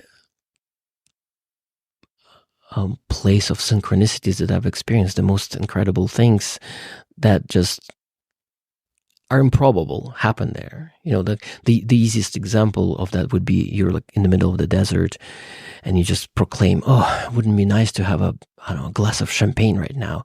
And not a second later, there's a person driving by on a bicycle, champagne, something like that. Wow. And maybe also the intentions of the 80,000 people create this incredible sphere of energy that is very much interlocked, so the synchronicities happen very quickly, very instantaneously, because there's this like a hive energy of openness to miracles and synchronicities.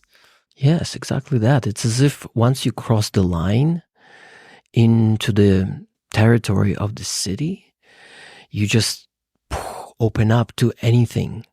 And somehow, 80,000 people doing that at the same time, it creates this magic bubble, just like you said, of most improbable things happening. And the most fun things happening as well. It's such a huge playground. Adults just open up and play in all kinds of ways. And you can find anything you seek there, from the most spiritual things to the most wild, such as, orgy dome and whatnot. And there's an experience for everyone.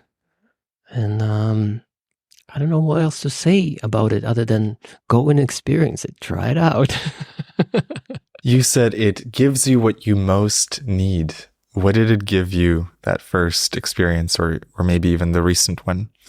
Yeah, it's sort of like an ongoing journey. But interestingly, for my first Black Rock City, the Big Burn, as they call it in the Nevada desert, what it brought to me is one of the most significant relationships of my life, which happened right after the very first person that I met right after was the person that I spent the next 3.5 years with, and traveled around the world and worked all kinds of relationship issues, and have grown so much. While being, though, at the first burn, I was more of a like walking around like a kid with my, jaw to the ground, like what is this place? What is this place? Like I remember just hearing myself say that over and over again, because it's just like, it's so wild and so extraordinary that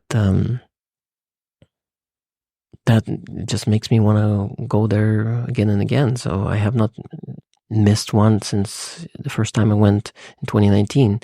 Besides the rogue burn that happened sort of spontaneously and was not curated by the Burning Man organization that usually organizes it. This recent one was quite interesting, wasn't it? Because of the floods, and I'm so curious how for you it was and what you learned from this recent burn. Yeah, from what I heard, it never happened before. Like there were a few years when just a brief rain would come and create a bit of mess, but it would quickly dry out, and that was that. This year, the weather has been quite wet even before the burn, so the ground was saturated, and it even delayed the entry when we arrived there for the build week to build the camps. We had to delay by 3 days before arriving to the playa because it was raining as well. What was most fascinating about it is to observe the reaction of the outside world. Like we woke up in the morning and everybody's like, oh, we're national news. We're like international news. Everybody's talking about Burning Man and how stuck we are here, how we're like eating human flesh here and, no food, no water. And we're like, ha ha ha, like right there. It's just such an example of how sensationalized the news are. Sensationalized and centralized. Oh, yes. And interesting tidbit about that is that our camp, it's pretty big. It's about 300 people. And part of the infrastructure that we have is the showers. And it just so happened this year that I was part of the 3-man team who built the showers for our camp. And then I learned that one of our campmates, a lady, did an interview with the CNN where she actually showed the showers that we built. And within the first day, the video clip of the showers that we built received like something like 50 million views on CNN. So it was an interesting tidbit of I don't know if it's a synchronicity, but it's just like there it is. The showers that we built just a week ago are world famous, national or world famous news. So that was one aspect, to see the reaction of the external world of like, oh, like those burners, like they had it coming and now they're like suffering and whatnot. All the while, we're there having so much fun, dancing in the mud, having these, post-apocalyptic dance parties of these barrels burning with fire and us gathering around it and just music blasting, the DJs are going and we're just like painting our faces with mud and just like having so much fun. And it brought people together because a lot of people stayed in their camps instead of going out and having all kinds of playa adventures. Because it was raining so much. Because it was raining, because it was muddy.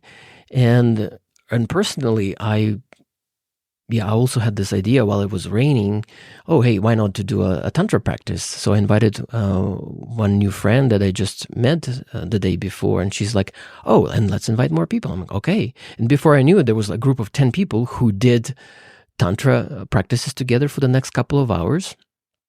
And then right when we finished, this most amazing double rainbow just came out. it was just like a miracle. And on top of that, just this week, I heard from one of the friends who was part of that practice. And he lives in Montreal. And so he sends me this message. He's like, hey, remember this lady that I did the tantra practice with? I'm like, I don't exactly remember, but what about it? He's like, well, she's coming to visit me in Montreal and we're exploring a deeper relationship. And I'm like, magic. Like, because there is something about specifically relations created on Playa, because these bunches of magical people connecting, and there's something super special about that. So yeah, the way it looked on the news was nothing like what it was actually going through that experience. And yeah, some people panicked and tried to get out and got stuck in the mud. There's a symbolism there. Yeah, exactly. Instead of going into the experience, they tried to escape and they got stuck and then they suffered because of that. Almost like a psychedelic trip, when you try to get out of the psychedelic container in the middle of it, you just end up making things more sticky. Exactly. So there you go. What was the biggest lesson that the Playa gave you this year? Oh, the biggest lesson.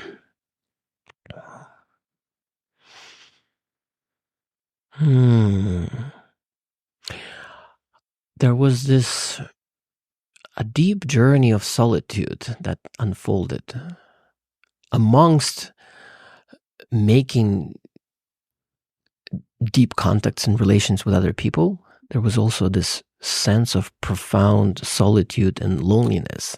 And just being with that was like, oh, okay. Like don't push and try to make something happen. Like, be with what is. That's the alignment at this time. And there was a lot of kind of sadness and desire to have something else. And while it was not happening, just the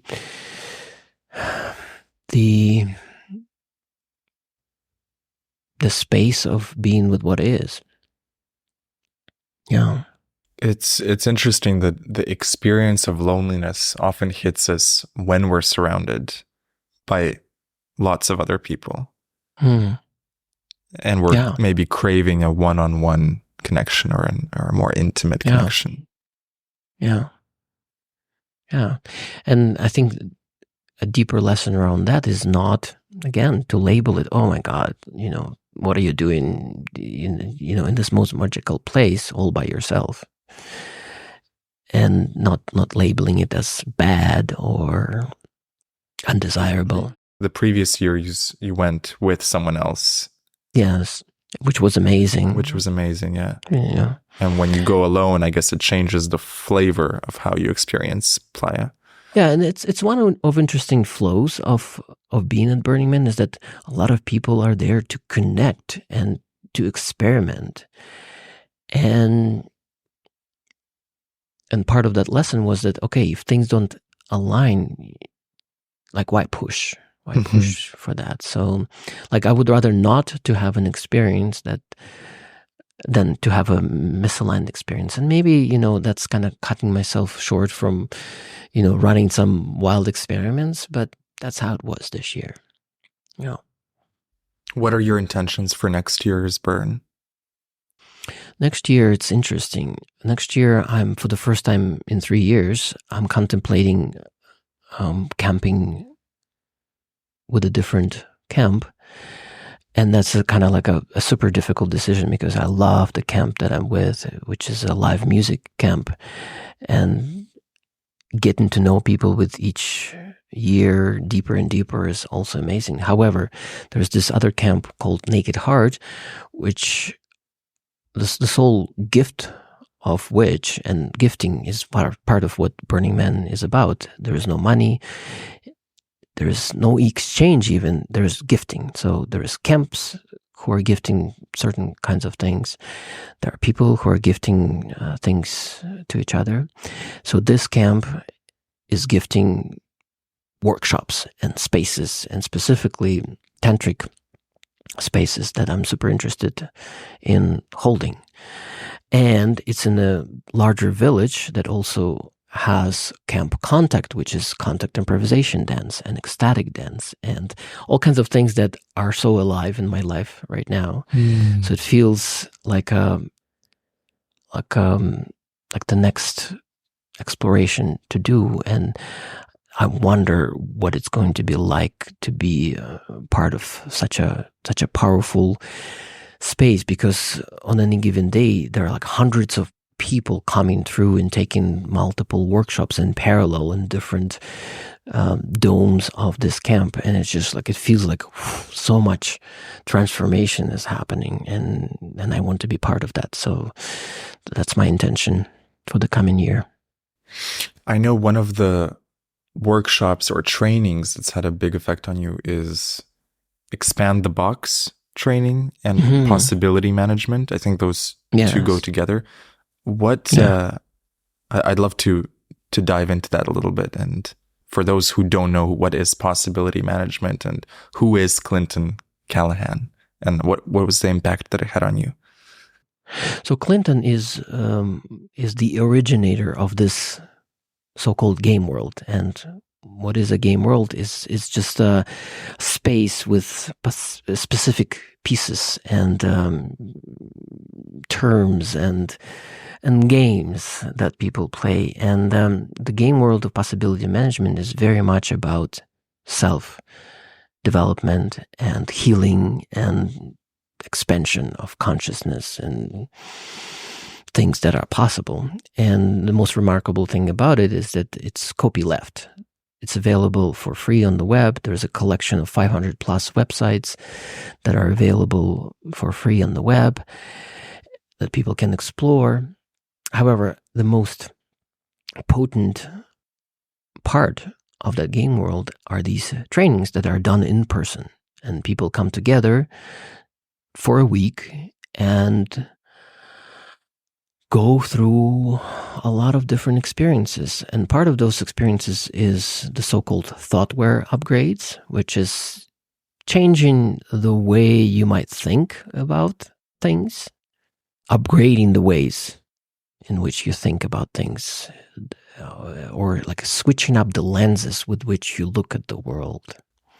But also going through very tangible physical and energetic and emotional experiences of transformation while relating to each other. And one thing that I can say about that is that go try it.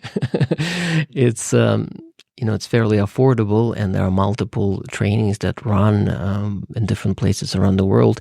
It's become quite popular actually in Europe predominantly, interestingly enough. However, there are trainings that happen in the States as well as in Mexico. And one of the goals of this game world is to essentially create a new culture, the next culture. The culture that arises when the matriarchy and patriarchy run out their course. It's a new culture that brings together the archetypally initiated women and archetypally initiated men to collaborate with each other. It's essentially this idea of the feminine and masculine coming together into unity and allowing their fundamental energies to collaborate, as opposed to antagonize each other and fight. So that's one of the goals. And it's interesting, over the past year, I've taken probably 6 different trainings, each being 1 week long. And then I kind of, in a way, overdosed on that. So I've taken this year to integrate all of the experiences that I had during these trainings. And it's very much part of my day-to-day flows of how I interact with the world and how I relate to other people, and yet I haven't been active as part of the community that actually continues to move that game world forward. And I have a sense that maybe come next year, I might be able to reopen that container. But for now, all the experiences that I've had have been so rich and deep that, it's taken me all this time to just work with it and integrate it. Yeah. And we can probably post some links, in the description of the show for people who are interested to explore. But be warned that, it's a deep, deep rabbit hole because there's just so much information. And sometimes it's just so super overwhelming because so many edgy topics that are being touched on that are not present in our modern culture. It's an exploration. It's an experiment. Yeah. When I go on the website, every page has like 100 links to other terms, and then those terms have 100 links to other terms, and I'm like, okay. Yes. And then there are different layers of it that are more compact than others. But yes, it's a deep, deep rabbit hole. So take as little or as much of it as you'd like. And one thing is for sure that it's super helpful for shifting perspectives or even the ways of being. Sky, it's time for the lightning round. Lightning round? The lightning round. Whoa. Let's go. What are you most grateful to have experienced in your life? I'm most grateful for experiencing this deep sense of intimacy and union with another human being. It's so precious to me. Do you believe in destiny, fate, or free will? I think it's a collaboration. That's what I believe in. It's like there are different possibilities and invitations that are present in this environment. So some of it is sort of the more hard landscape, and some of it is definitely softer things that are within our free will. What is one life lesson you learned from your mom?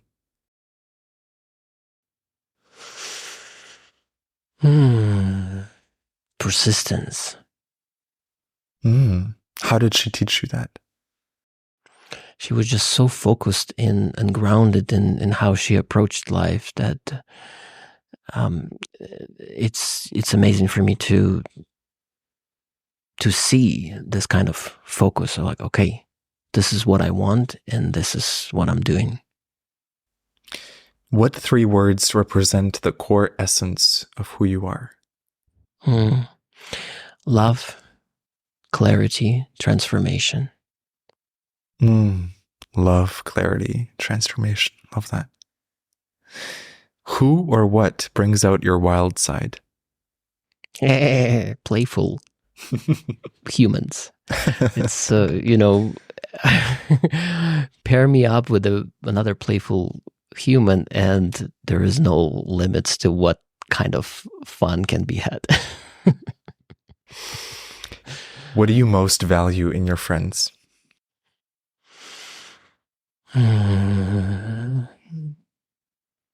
The open-heartedness and the intimacy of the connection. Just sharing from the bottom of the heart. What is your favorite memory of our friendship?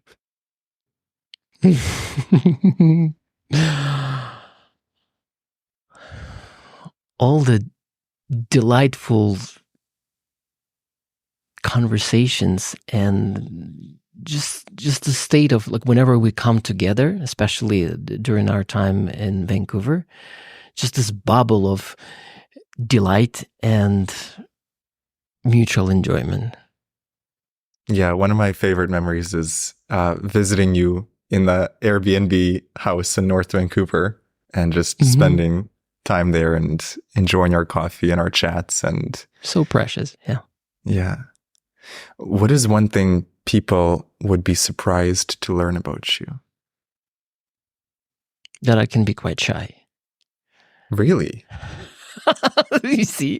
I don't believe that. I don't buy that for a second. What are you shy about? Oh, I mean, different things at different times. Yeah.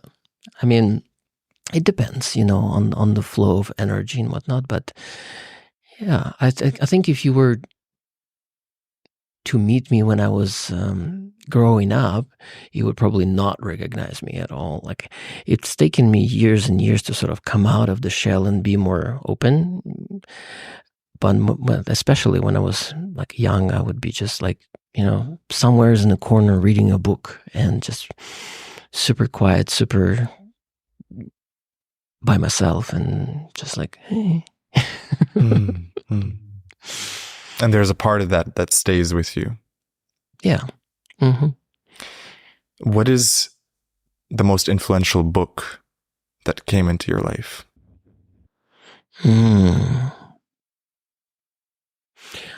I would say it's the book that I'm still halfway through and I'm hoping to finish. And that's a book by Clinton Callahan. And it's called Building Love That Lasts. Is it related to possibility management, or it's a different? Yes, it's also sort of like a compilation of many, many, many things that it's about. And it has deeper aspects of it. It's like it's a compendium of wisdom from a man who lived through a lot of experiences. What is your dream for the planet? So that we may find ways of healing the relations between the feminine and the masculine, and begin to collaborate in ways possibly not seen before. How do you envision that looking like? It's that thing that we've already touched on, which is laying down the arms of the war and beginning with staying in connection in situations that we want to run away from or fight each other out in. Sky, it's been a beautiful conversation. I'm so grateful to have spent time with you and to continue to learn from your wisdom and your insights. And thank you for coming on the show. It's my pleasure. And it's been the most amazing bubble of just reconnecting with you. It's been a while. And the way I'm feeling right now is as if I'm in this space of pleasure and openness and flow. And I could probably continue for some hours. So thank you for this invitation. And let's do that again sometime. Yes. When we are, wiser and older. That reminds me, you are turning 50 next year.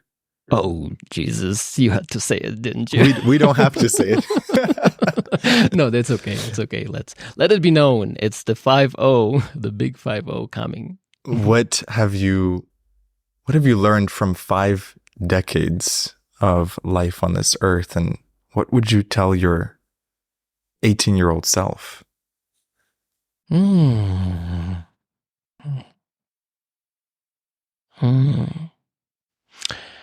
would say feel the fear and do it anyway would be one of the things. Like, do more experiments. And not that there is anything major going on, but do pay attention to your teeth. for some reason, I don't think it's that obvious to our younger versions that, it's super important. Sky, where can people find you if they would like to vibe with you? I'd say Instagram would be the best place, which is Sky Blu, SKYBLU.earth. And what is one final piece of advice that you want to leave the listeners with on how they can lead a more epic life? Just try it. Just try it. I love it. I love it. Sky, thank you. Thank you so much. My pleasure. It's been a pleasure. Yes. And until next time, thank you. You've been listening to the James Xander Trip with Sky Blu. Thank you so much to Sky. It was a pleasure to have you on the podcast and learn from you and spend time with you and your wisdom. If you enjoyed this episode, please do me a favor and share it with one friend who you think might resonate with this conversation. And for more deep conversations, subscribe to the podcast on Apple, Spotify, and YouTube. Visit jamesxander.com for all the links. Thank you for listening and have a beautiful day.